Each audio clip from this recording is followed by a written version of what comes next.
Praise the Lord, hallelujah. सबको जय मसीह की। खुदा का शुक्र करते हैं अच्छे समय के लिए, उसकी दया, उसकी मोहब्बत के लिए। और जैसा कि हम कल सीख रहे थे कि यदि कोई मसीह में है तो वह नई सृष्टि है, पुरानी बातें बीत गई, देखो वह सब नई हो गई। और फिर दूसरा रेफरेंस हमने देखा था, यीशु मसीह ने उत्तर दिया कि मैं तुझसे सच सच कहता हूं, यदि कोई नए सिरे से ना जन्मे तो परमेश्वर के राज्य को देख नहीं सकता।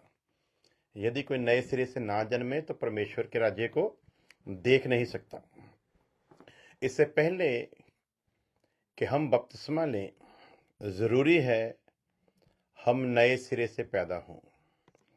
जो नए सिरे से पैदा हुआ है उसने हुक्म को पूरा करते हुए बपतिस्मा लेना है। सो इसलिए जरूरी है पहले हमारा नया जन्म हो। और वचन के अनुसार हम देखते हैं कि जब किसी गुनाहगार के पास परमेश्वर का वचन जाता है और जब वो वचन को सुनता है और वचन एक आईने की तरह उसको उसकी सूरत दिखाता है, और जब उसे ये एहसास होता है कि मैं गुनाह में पैदा हुआ, गुनाह में पला बड़ा और गुनाह में ही जी रहा हूँ, और यीशु मसीह मुक्ति दाता है और मुझे ज़रूरत है कि मैं अपने पाप का इकरार करूं और ज़रूरी है कि मैं पाप से तौबा करूं। जब इस हद तक कोई इंसान टूट जाता है और पश्चाताप के आंसू जब उसकी आंखों से बहने लगते हैं, तो पवित्र आत्मा, पाक रूह वचन के बीज को लेकर उसके जीवन में आता है और वो शख्स नया जन्म पाता है। और जो नया जन्म पाता है वो फिर परमेश्वर की इच्छा को पूरा करते हुए, उसमें बढ़ते हुए, जो पुराना मनुष्य है उसे दफन करने का फैसला लेता है और बपतिस्मा की सूरत में वो पूरी दुनिया के सामने ये ऐलान करता है कि अब मैं जिंदा न रहा बल्कि मसीह मुझ में जीवित है। जैसा हमने कल सीखा था कि जो मसीह में है, मसीह में होने का अर्थ क्या है। कुछ लोग इन्हीं बातों में बेचारे उलझे रहते हैं, यीशु के नाम में बपतिस्मा लें या बाप बेटा पाक रूह के नाम में बपतिस्मा लें। वो कहते हैं कि बाप नाम नहीं होता, बेटा नाम नहीं होता, पाक रूह नाम नहीं होता।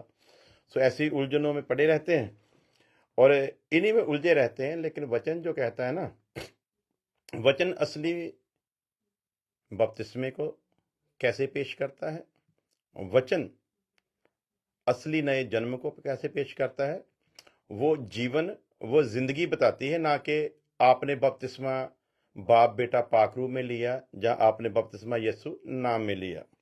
सो जैसे कल के हमारे विषय में हमारे एक भाई ने कमेंट किया था कि नया जन्म कैसे हो सकता है यदि किसी ने यीशु नाम में बपतिस्मा ना लिया हो। तो मेरे ख्याल से उनको पता नहीं है कि नया जन्म पहले होता है, बपतिस्मा बाद में होता है। नया जन्म पाया हुआ शख्स जो है वो बपतिस्मा लेता है, ना कि बपतिस्मा लेने के बाद नया जन्म होता है। सो इसलिए विचार करने की जरूरत है।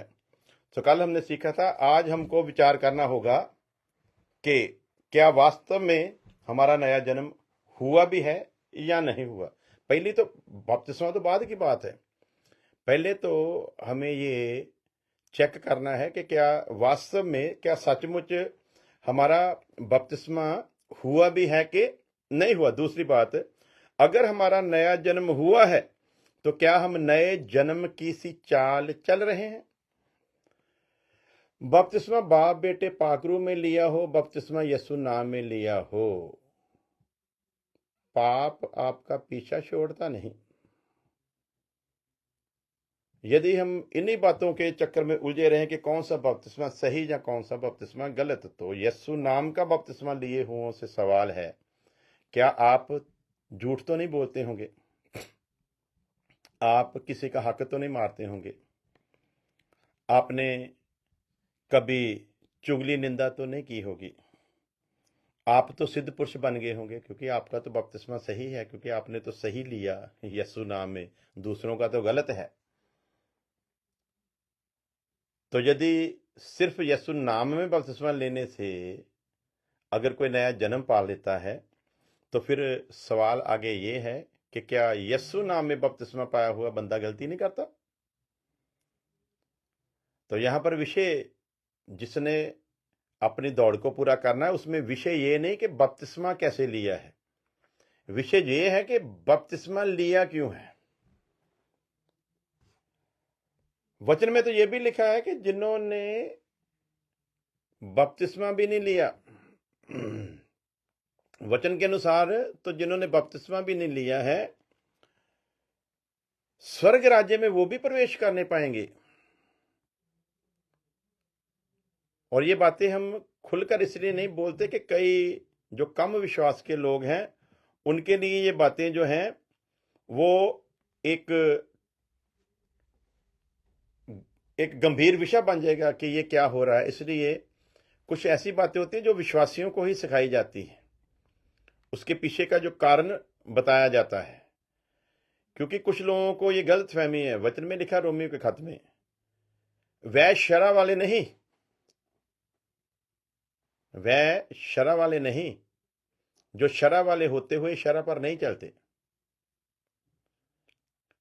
लेकिन जो शरा वाले नहीं परंतु वो शरा वाले काम करते हैं तो वह शरा वाले हैं, क्योंकि परमेश्वर किसी का पक्षपात नहीं करता। बपतिस्मा कैसे लिया ये विषय नहीं, बपतिस्मा लेने के बाद आपने जो जीवन जीना है वो विषय है।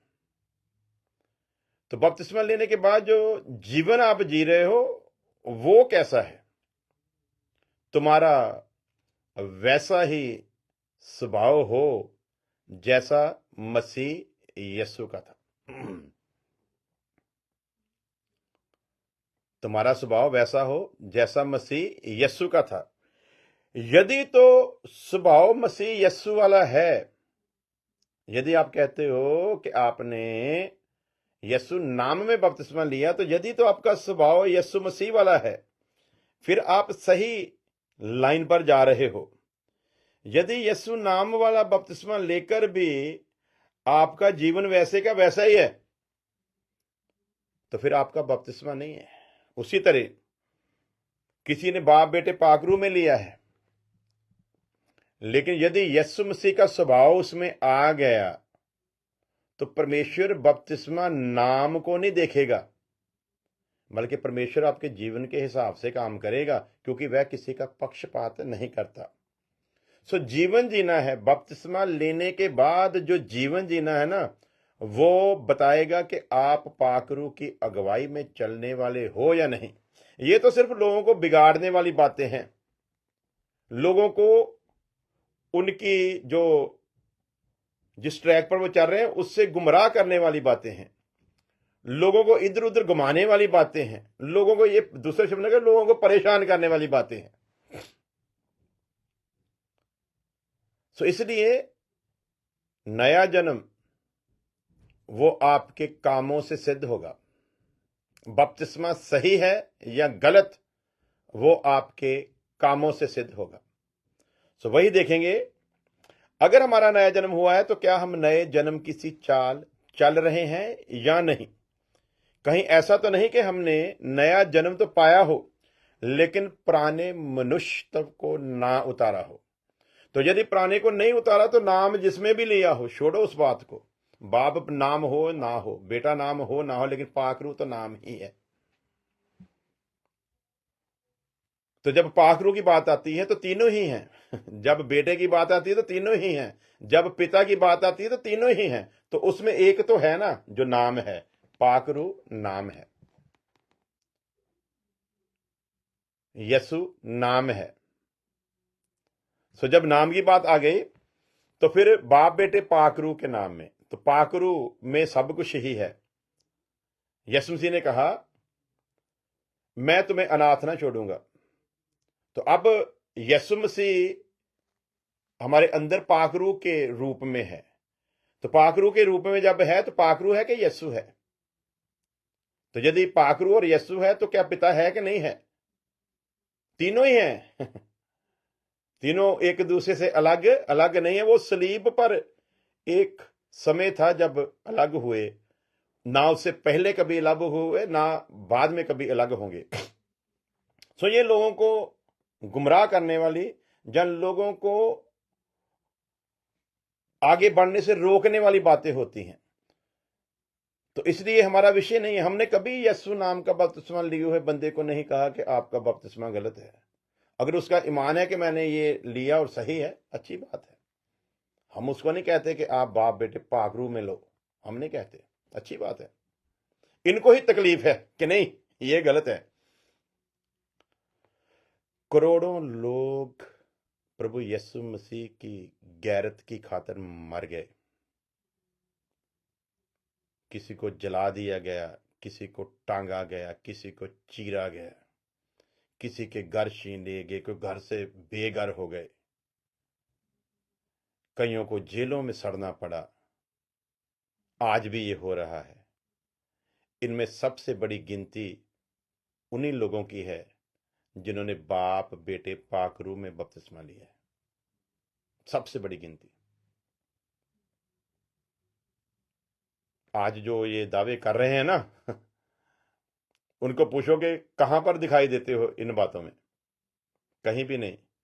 सिर्फ लोगों को परेशान करना ही इनका मेन मुख्य विषय होता है, इससे ज्यादा कुछ नहीं।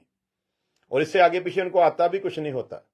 जहां तो इनको एलिजा का पता है कि उसने 7 बार आना है, जहां इनको ये 1-2 बातें पता है, और यहीं पर लोगों को उलझा के ये उनको दिमागी तौर पर परेशान कर देते हैं और उनको ये सिद्ध करने में लगे रहते हैं कि आप गलत हो। सो जीवन सही है तो आप सही हैं। अब बेशक आपने बपतिस्मा ना भी लिया हो, यदि जीवन सही है, क्योंकि बिना पाखरू की प्रेरणा के आप सही जीवन जी नहीं सकते।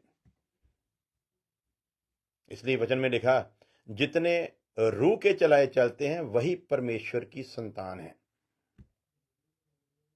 वहां पर यह नहीं लिखा कि जिन्होंने बपतिस्मा लिया वही परमेश्वर की संतान है। वहां पर यह नहीं लिखा जिन्होंने बाप बेटा पाखरू में लिया वही परमेश्वर की संतान है, या जिन्होंने यीशु नाम में लिया वही परमेश्वर की संतान है। नहीं, वहां पर लिखा जितने पाखरू की अगुवाई में चलते हैं वही परमेश्वर की संतान, वही परमेश्वर की औलाद है। सो प्यारे अजीजो, यदि तो आप बिना पाखरू की अगुवाई, बिना पाखरू की प्रेरणा के कोई शख्स मसीह यीशु को मुक्तिदाता कबूल कर ही नहीं सकता। बिना पाखरू की प्रेरणा के, जितनी देर पाखरू आपके जीवन में काम ना करे, आप तौबा के लिए तैयार ही नहीं हो सकते। बिना पाखरू की प्रेरणा के, जितने देर पाखरू आपको तैयार ना करे, आप अपने पाप का इकरार कर ही नहीं सकते। ये मैं नहीं कहता, वचन कहता है।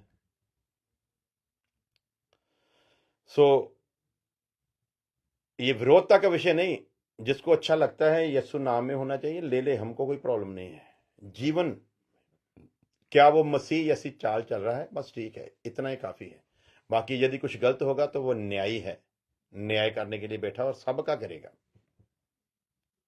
उसमें हमें परेशान होने की ज्यादा जरूरत नहीं है। सो आगे देखते हैं। नंबर के ऊपर हम पहुंचे थे कि यदि उसका ने नया जन्म पा लिया है तो क्या पुराने मनुष्य को उतारा कि नहीं उतारा? अगली बात, बदबू को पहले पूरी रीति से हटा दो, फिर छिड़काव करने का फायदा है। क्यों? ये ऐसी ही बात होगी जैसे हम किसी बदबूदार जगह पर किसी खुशबूदार चीज का छिड़काव कर दें। बपतिस्मा लिया है, जहां नया जन्म पाया है, परंतु यदि पुराना मनुष्य नहीं उतारा, यदि उसे दफन नहीं किया है, तो आपकी हालत ऐसी ही है। इसीलिए तो बदबू बाहर आती है ना। नाम किसी में लिया हो, कैसे भी लिया हो, यदि बदबू आ रही है तो आपका बपतिस्मा गलत है। यदि मसीह यीशु के कलाम की खुशबू आ रही है तो सही है। यदि जीवन उस मुताबिक है तो सही है, क्योंकि बिना पाखरू के चलाए कोई सिद्धता की तरफ अपने कदम बढ़ा ही नहीं सकता। सो आगे चलते हैं। दूसरा ग्रंथियों 5:14 में लिखा है, क्योंकि मसीह का प्रेम हमें विवश कर देता है। मसीह का प्रेम हमें विवश कर देता है। किस बात के लिए? इसलिए कि हम ये समझते हैं कि जब एक सब के लिए मरा तो सब मर गए। अब आपने कहा किस हालत में, किस रूप में बपतिस्मा लिया, वो मायना नहीं रखता। वो मेरे लिए मरा, क्या मैं उसके लिए मरा कि नहीं मरा? यदि तो मैं भी उसके लिए उसी तरह मरा जैसे वो मेरे लिए मरा, तो समझ लो परमेश्वर के घराने के हैं।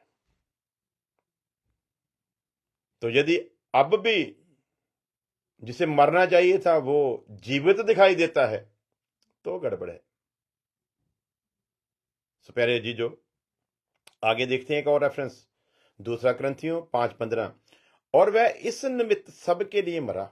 14 में लिखा है, वह इस निमित्त सब के लिए मरा कि जो जीवित हैं बपतिस्मे की परिभाषा समझे, नए जन्म की गंभीरता को समझे कि नया जन्म पाए हुए, बपतिस्मा पाए हुए बंदे के लिए वचन कहता क्या है। और वो क्या है? 15 में लिखा, वह इस निमित्त, वह इसलिए, वह इस कारण सबके लिए मरा, इस निमित्त सबके लिए मरा कि जो जीवित हैं। वो क्यों मरा? कि जो जीवित हैं वह आगे को अपने लिए ना जिए, परंतु उसके लिए जिए जो उनके लिए मरा और फिर जी उठा। तो सबसे जरूरी बात क्या है? नया जन्म पाए की निशानी क्या है? यदि तो वो अपने लिए जी रहा, यदि तो अपने घर बार के लिए जी रहा, यदि तो अपना नाम बनाने के लिए जी रहा, यदि तो इस संसार में इज्जत शौहरत पाने के लिए जी रहा है, तो सीधी सीधी बात है वो इस संसार के लिए जी रहा है, वो यीशु मसीह के लिए नहीं जी रहा। फिर बपतिस्मा कैसा भी हुआ हो वो मायना नहीं रखता। परमेश्वर का वचन साफ साफ कहता है, सुन्नत परमेश्वर ने दी, उसी सुन्नत की वजह के कारण मूसा के ऊपर भड़क उठा था एक बार प्रभु। सुन्नत परमेश्वर ने दी और उसी परमेश्वर ने फिर कहा, तुम्हारी सुन्नत मुझे असुन्नत नजर आती है, मुझे तेरे शरीर की नहीं, मुझे तेरे आत्मा में सुन्नत दिखाई देनी चाहिए। उसका सीधा मतलब था कि प्रभु कहना क्या चाहता है। उस वक्त भी जो सुन्नत कराए हुए थे वो दुनिया में अपने आप को सबसे आला समझते थे, लेकिन जीवन एक सुन्नत करवाए हुए इंसान का जैसा होना चाहिए वैसा नहीं था। तो परमेश्वर ने सुन्नत रिजेक्ट ही कर दिया और यह फरमान जारी किया, मुझे तेरे मन की सुन्नत चाहिए। अब आ जाते हैं बपतिस्मा के नाम पर शोर मचाने वालों की तरफ। मुझे तेरे बपतिस्मे से कोई लेना देना नहीं, तूने कैसे लिया है। लिखा, पानी का बपतिस्मा तो एक दृष्टांत है, पानी का बपतिस्मा एक दृष्टांत की रीति पर है। वो जो दृष्टांत की रीति पर है उसके अंदर का भेद जो है उस मुताबिक चलना है। सो यदि उस मुताबिक चल रहे हो, यदि मन से बपतिस्मा वाला काम कर रहे हो, मुझे तेरे मन से मतलब है, यदि तो काम बपतिस्मा वाला कर रहे हो तो बपतिस्मा नाम में, किस नाम में लिया ये लेना देना नहीं परमेश्वर को। क्योंकि यदि वो सुन्नत के बारे में, सुन्नत को बताकर, सुन्नत का हुक्म जारी करके सुन्नत वालों को कहता है कि तुम्हारी सुन्नत मेरे लिए असुन्नत है, तो वो आज बपतिस्मा वालों को भी बोलता है तेरा बपतिस्मा मेरे लिए बपतिस्मा नहीं है। वो चाहे किसी नाम में भी लिया हो, तेरा बपतिस्मा मेरे लिए बपतिस्मा नहीं। क्यों? क्योंकि तू बपतिस्मा लेने के बाद जो करना था वो नहीं कर रहा। और यदि तू कर रहा है तो फिर तेरा बपतिस्मा बपतिस्मा है। सो प्यारे अजीजो, डिबेट तो एक ऐसी चीज है कि ये कभी खत्म नहीं होती, लेकिन आपने अपने मन से पूछना है आप प्रभु में कहां खड़े हो। यदि आपका मन आप पर दोष नहीं लगा रहा तो आप प्रभु को कबूल हो, क्योंकि मन कभी झूठ बोलता नहीं। वचन में लिखा बपतिस्मे का अर्थ है शुद्ध विवेक के साथ प्रभु के वश में हो जाना। शुद्ध विवेक के साथ, तो यदि शुद्ध विवेक के साथ उसके वश में हो गए हो तो कबूल हो।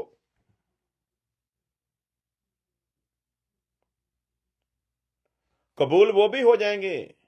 हो सकता है किसी को उस समय प्रभु को जानने का मौका मिले जब उसके पास बपतिस्मा लेने का समय ही ना हो, लेकिन वो नया जन्म पा चुका हो, पुराने को दफन करने का उसको समय ही ना मिले, तो वहां पर प्रभु ये नहीं देखेगा कि तूने बपतिस्मा लिया कि नहीं लिया या किस नाम में लिया। वो प्रभु को कबूल होगा, क्योंकि अपनी जीवन की सांस छोड़ने से पहले उसने मान लिया मैं गुनहगार हूं। उसने मान लिया तू मेरे लिए मरा है, तू मेरे लिए जी उठा है, तू फिर मुझको लेने आने वाला है। मैं अपने पाप का इकरार करता हूं और तौबा करता हूं। इसलिए प्यारो, हमें इन बातों में नहीं उलझना, क्योंकि इनका काम उलझाना है। सिर्फ हमें यह देखना है कि क्या हमने शुद्ध विवेक के साथ अपने आप को परमेश्वर के वश में किया है कि नहीं किया है। सो आगे देखते हैं इसकी 16 आयत में।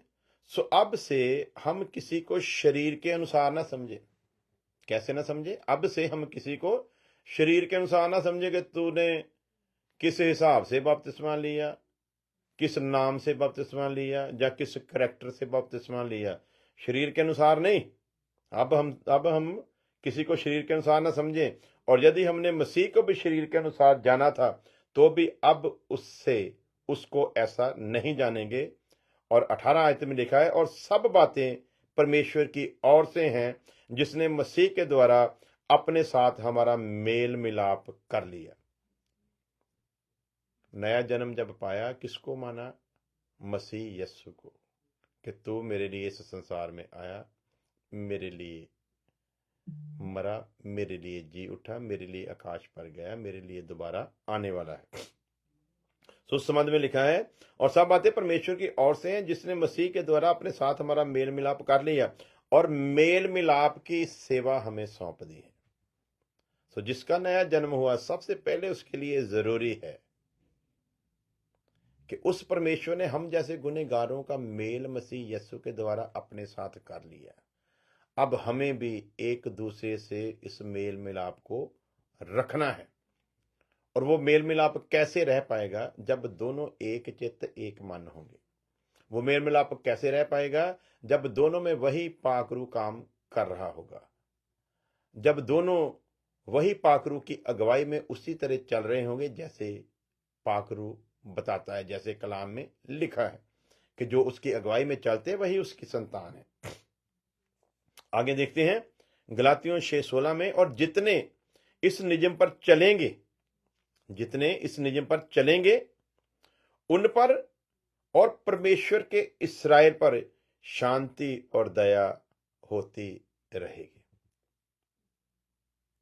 शांति और दया किन पर होती रहेगी? जितने वचन के अनुसार, जितने मसीह यीशु के अनुसार, जितने मसीह यीशु के स्वभाव में, जितने नियम में चलेंगे, उन पर परमेश्वर के की जो दया है वो होती रहेगी। 4:22 में लिखा है कि तुम अगले चाल चलन के पुराने मनुष्यत्व को, जो भरमाने वाली अभिलाषाओं के अनुसार भ्रष्ट होता जाता है, उतार डालो।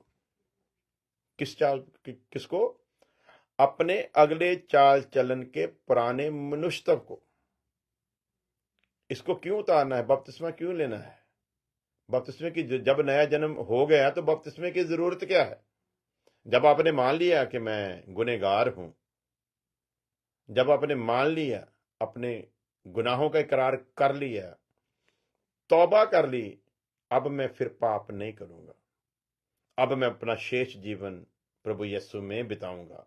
जब ये सब कुछ हो गया, परमेश्वर ने आपकी तौबा को कबूल कर लिया, पाकरू कलाम का बीज लेकर आपके जीवन में आ गया, अब क्या जरूरत है बपतिस्मे की?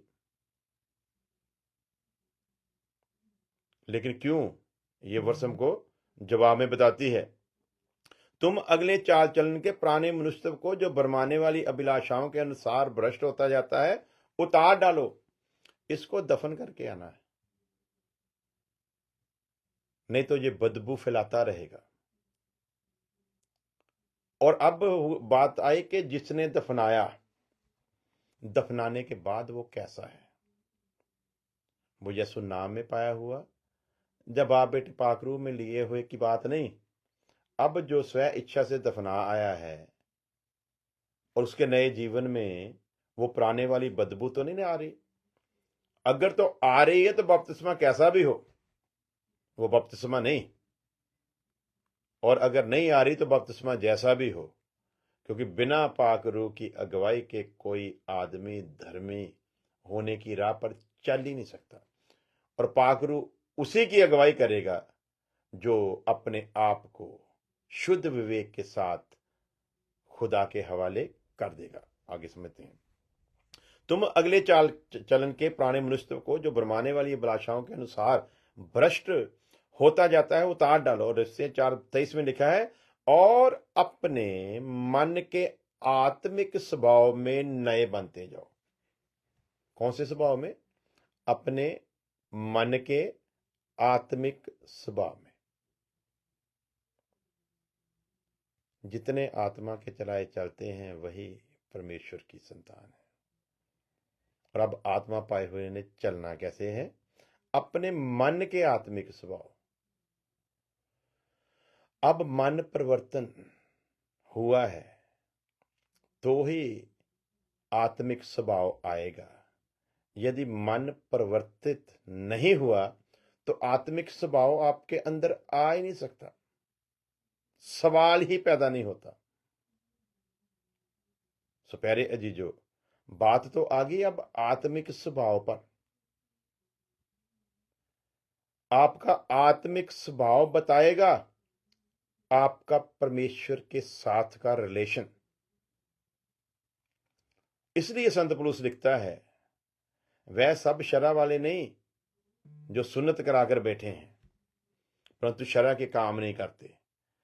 परमेश्वर की नजर में वह सुन्नत वाले हैं और वह शरा वाले हैं जो शरा में जो बताया गया उन कामों को करते हैं। उन कामों को वही करेगा जिसके अंदर परमेश्वर का भय होगा, जिसके अंदर परमेश्वर का डर होगा, जो परमेश्वर के प्रेम को समझता होगा, जिसे पता है कि मेरा एक सृजनहार है, वही करेगा। 24 आयत में लिखा है, और नए मनुष्यत्व को पहन लो। किसको? नए मनुष्यत्व को। नए मनुष्यत्व का मतलब यीशु मसीह है। किसको पहनना है? नए मनुष्यत्व को पहन लो। बपतिस्मा लिया उसके बाद नए मनुष्यत्व को यदि पहने हुए हैं तो नया मनुष्य नजर आएगा। और वो नजर आना, वो उसका नजर आना ही ये पहचान है। और जिसने नए मनुष्य को पहन लिया वो चैन से बैठ नहीं सकता। वो कभी किसी कीमत पर चैन से बैठ नहीं सकता जितनी देर वो इस नए जन्म के ज्ञान को लोगों तक पहुंचाए ना।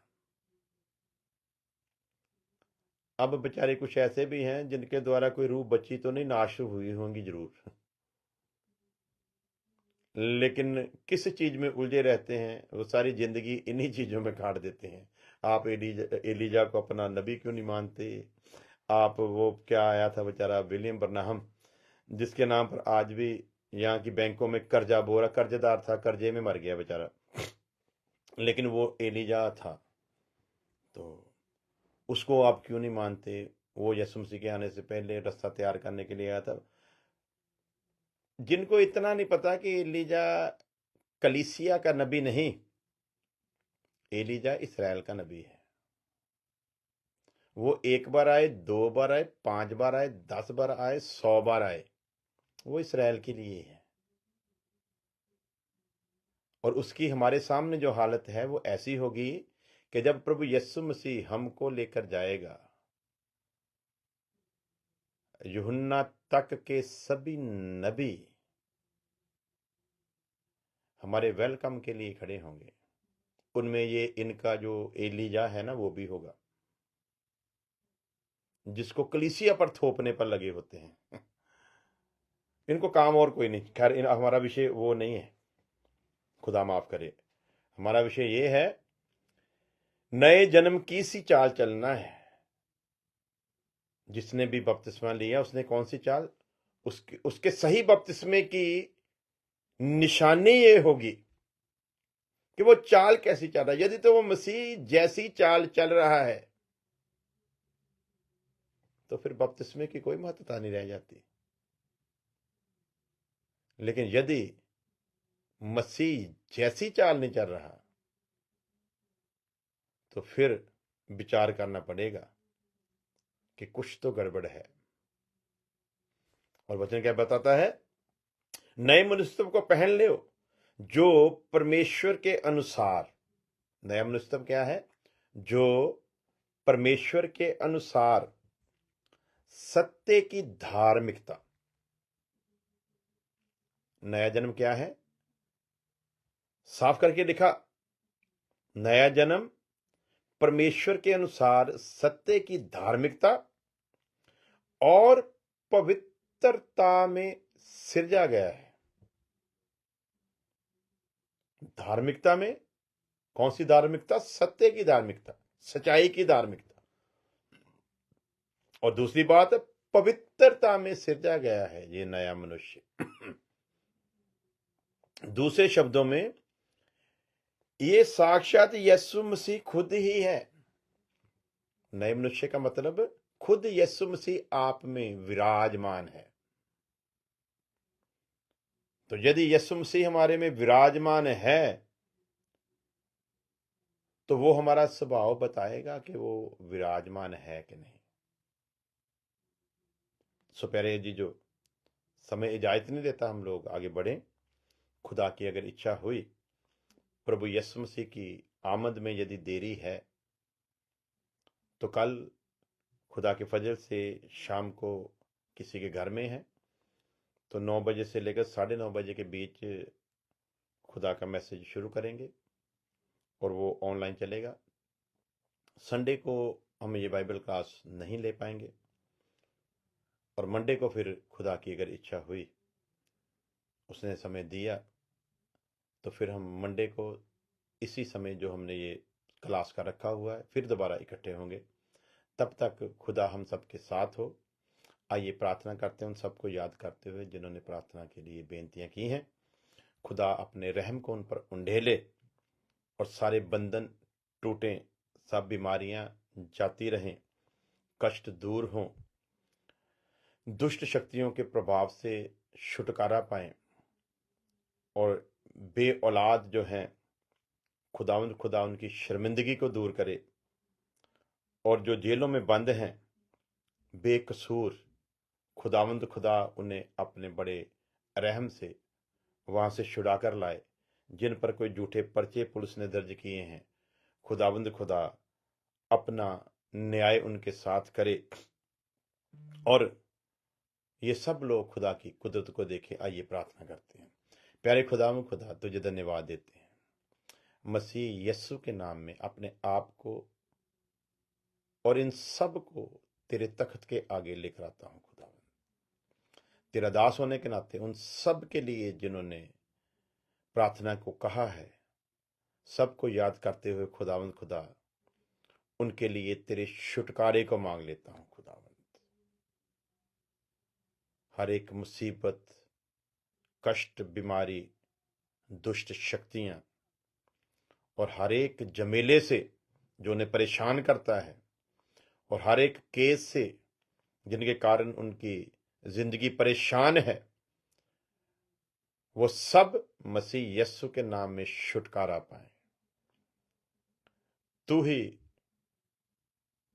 कोख को खोलने वाला और बंद करने वाला है। इसलिए वो जो बे औलाद हैं और तेरी शरण में आए हैं, प्रभु यस्सु के नाम में तो उन पर कृपा कर मेरे पिता, और उनके वंश को बढ़ने में तो अपनी दया उन पर कर। आने वाले सारे समय को आपके फजल बरे मुबारक हाथों में देते हैं। हमारी इस प्रार्थना को सुन ले मसीह यस्सु के नाम में, आमीन। अब हमारे खुदा यस्सु मसीह का फजल, खुदा की मोहब्बत, पाक रूह की संगत अब से लेकर हमेशा तक उसके तमाम लोगों के साथ बनी रहे, आमीन आमीन। खुदा आप सबको बड़ी आशीष, बड़ी बरकत दे। दुआओं में याद रखना 3 तारीख को जो हम लोग मंथली एक बड़ा प्रोग्राम करते हैं, खुदा का जलाल उसमें ज़ाहिर हो, खुदा का रूह नए नए लोगों को लेकर आए, और उस प्रोग्राम के लिए जितने भी लोगों ने मेहनत की है, खुदा उन्हें आत्मिक उन्नति और तरक्की बख्शे। और वचन के अनुसार जैसे लिखा है कि मसीह में की हुई मेहनत कभी व्यर्थ नहीं जाती, उसी तरह उस प्रोग्राम को करने में और उस प्रोग्राम के इंतज़ाम में और उसमें जो भी किसी ने भूमिका निभाई है, खुदावंद उसे बहुतायत से बरकत दे और आत्मिक जीवन में उन्नति और तरक्की बख्शे। और खुदा उन्हें और बल दे ताकि इस न्यूयॉर्क शहर में गली गली में यस्सु नाम की गूंज हो। ये शहर जो बदकारी से भरा हुआ है, खुदा का पाक रूह, खुदा के रूह की आग यहाँ पर उतरे और लोगों को उस गुनाह से आज़ाद कराए, पाप जलकर राख हो जाए और प्रभु के नाम को महिमा मिले और प्रभु का नाम ऊंचा हो। अपनी दुआओं में इस विषय को याद रखें। खुदा की मर्जी हुई तो जल्दी फिर मिलते हैं। सबको मेरी ओर से जय मसीह की।